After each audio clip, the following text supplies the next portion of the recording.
Добре, тестуем шьяцый строй по оправе. Najprv zapojím na to 6 V. Máme tu taký trávku. Dám na ľavý kontakt plus, na pravý kontakt minus.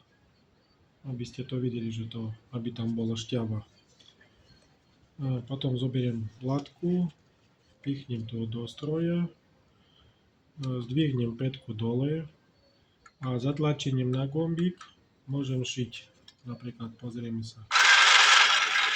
Šijeme a ide.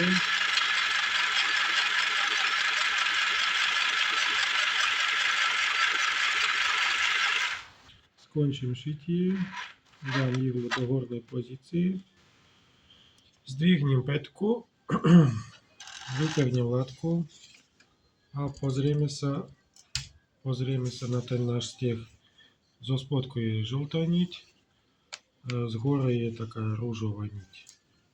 Dobre, a môžem to otestovať ešte raz. Tak, prekontrolujem naše kontakty, je v poriadku. Takisto dадíme látku pod pätku, pätku dадíme dole, zapnem a môžem ísť na to.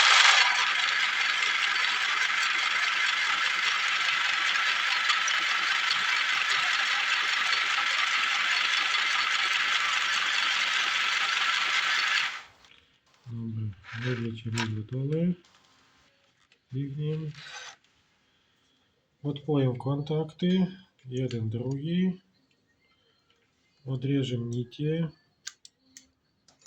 postavím stroj a pozrieme na ten náš steh.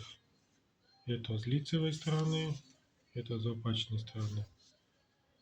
Áno, je to v poriadku, môžete to zobrať.